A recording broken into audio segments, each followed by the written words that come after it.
সূর্য সবেমাত্র ডুবেছে, চারিদিকে কুয়াশা নামতে শুরু করেছে। গদাই হাতে একটি মাছ ধরার ছিপ আর ঝুড়ি নিয়ে জঙ্গলের রাস্তা দিয়ে যাচ্ছে। পথে বটতলায় দেখা হলো বনমালী দাদুর সাথে।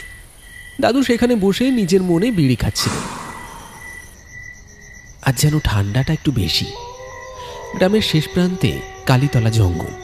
এই জঙ্গল পার হলেই একটা বড় বিল আছে, যেখানে শীতের রাতে প্রচুর মাছ পড়ে। গদাই আজ সেখানেই যাওয়ার জন্য তোড়জোড় করছে।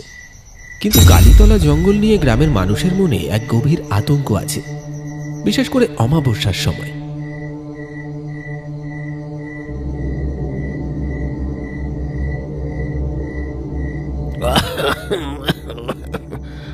ও কে যায়? গদাই নাকি? এত তড়ি ঘড়ি করে কোথায় যাচ্ছিস বাপ? ও দাদু, তুমি এখানে? আমি যাচ্ছি ওই কালীতলার বিলটায়। আজ নাকি খুব মাছ পড়েছে, ভাবলাম রাতেই মেরে আনি, কাল হাটে বেচবো। দাঁড়া গদাই দাঁড়া, ভালো করে আকাশটা দেখ।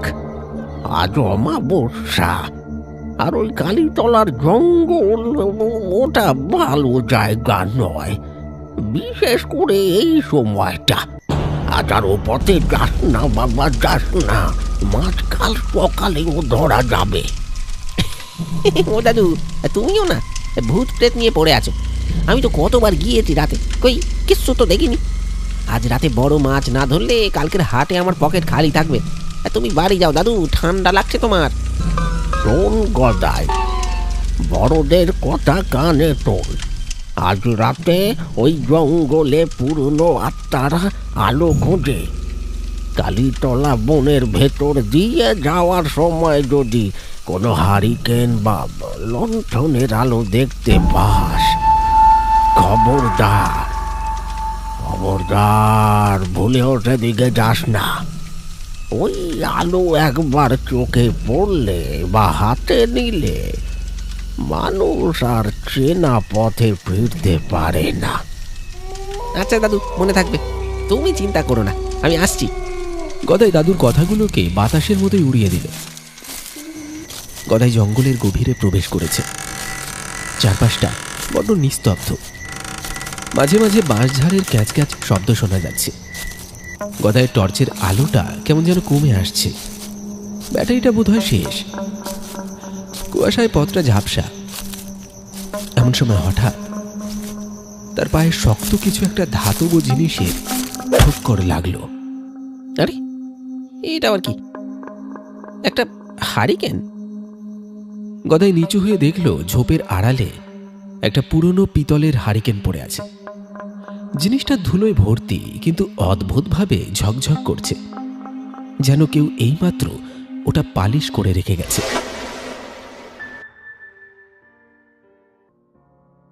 বাহ, কি মজবুত জিনিস! একদম দাদু পরদাদুর আমলের মনে হচ্ছে। কেউ ফেলে গেছে হয়তো। যাগে, টর্চের আলো তো কমছে, এটা জ্বালিয়ে দেখি কাজ হয় কিনা। বনমালী দাদুর নিষেধ গদাইয়ের মনে ছিল না। সে হারিকেনটা নাড়িয়ে দেখল ভেতরে তেল আছে। সে পকেট থেকে দেশলাই বের করে কাঠি জ্বালিয়ে লণ্ঠনটা জ্বালালো। হারিকেনের আলোয় পথটা এখন খুব পরিষ্কার দেখা যাচ্ছে। গদাই মনের সুখে হাঁটছে।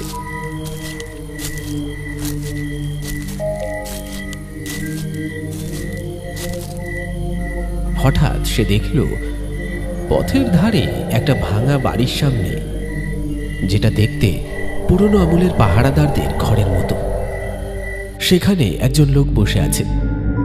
লোকটা একটা কালো কম্বল মুড়ি দিয়ে বসে আছে, মুখ দেখা যাচ্ছে না।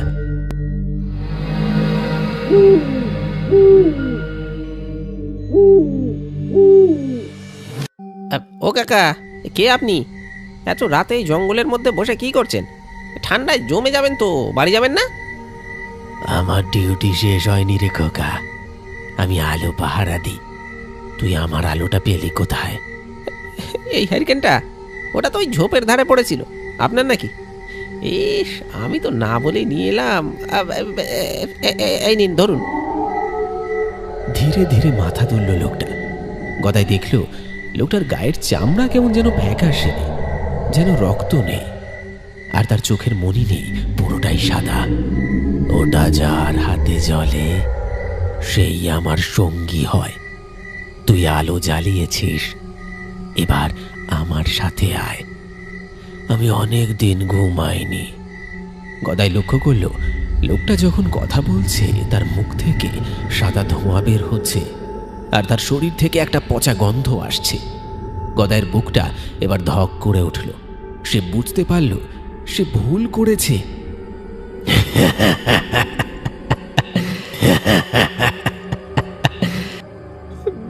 ছেড়ে দাও, আমি লণ্ঠন চাই না। তুমি কে? আমি নিধিরাম, এই বনের পাহারাদার ছিলাম।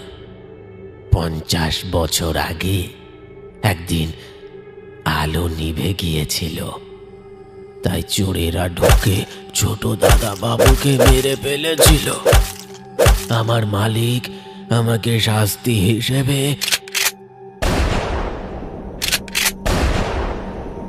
জীবন্ত কবর দিয়েছিল এই ভিটের নিচে। সেই থেকে আমি আলো খুঁজছি। আজ তুই আলো ধরেছিস, আজ থেকে তুই পাহারা দিবি। আমি একটু মাটির নিচে গিয়ে ঘুমাবো। নিধিরামের চেহারা বদলে যেতে লাগলো।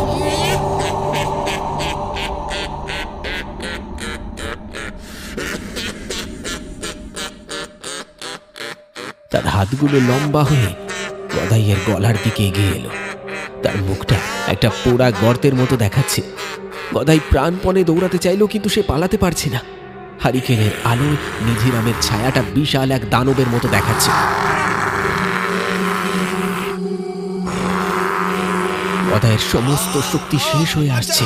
নিধিরাম ভূতটা তার অমানবিক শক্তি দিয়ে গদাইকে মাটির উপর দিয়ে টেনে হিঁচড়ে নিয়ে যাচ্ছে একটা ভাঙা শ্যাওলা পড়া কুয়োর দিকে। গদাই প্রাণপণে বাঁচার চেষ্টা করছে, কিন্তু ভূতের শক্তির কাছে সে অসহায়। তার মনে তখন বনমালী দাদুর সেই সতর্কবাণী বারবার বাজছে। আলোটা হাতে নিস না গদাই। দাদুর কথা না শুনে সে যে কত বড় ভুল করেছে তা এখন হাড়ে হাড়ে টের পাচ্ছে।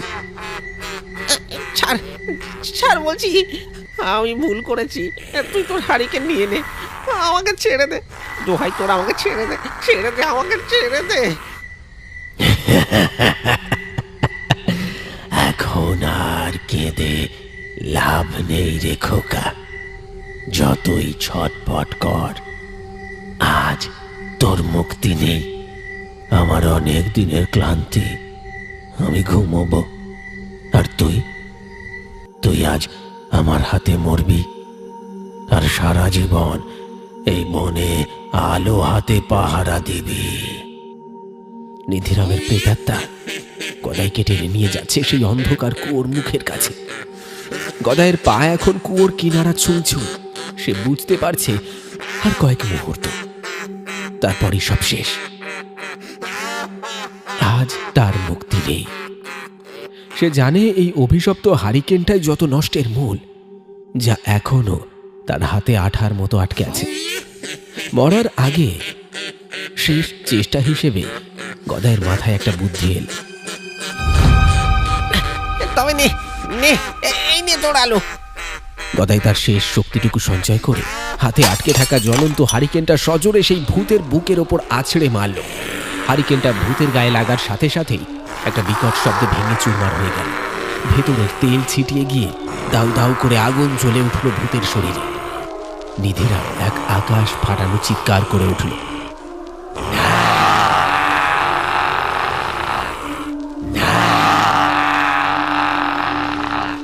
হারিকেন ভাঙার সাথে সাথেই জঙ্গলের সেই মায়াবী আলো আর কুয়াশা জাদুর মতো কেটে গেল।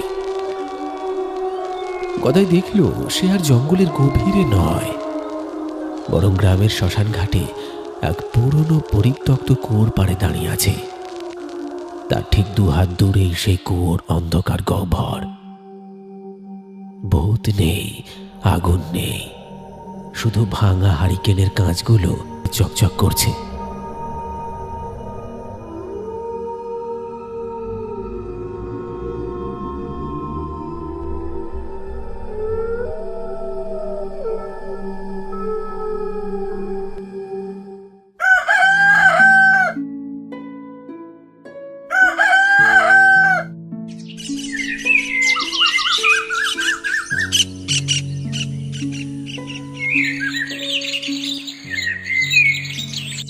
গদাই বনমালী দাদু বসে আছে একটা মন্দিরের চাতালে।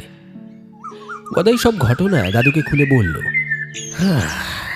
প্রাণে বেঁচেছি সেই অনেক। নিধিরাম প্রহরী আজ থেকে 50 বছর আগে নিখোঁজ হয়েছিল। তার ওই হারিকেনটা যে জ্বালায় তাকে সে নিজের জায়গায় বসিয়ে দিতে চায়। আমি আর কোনোদিন অবাধ্য হব না দাদু। অভাবের থেকে প্রাণের দাম অনেক বেশি।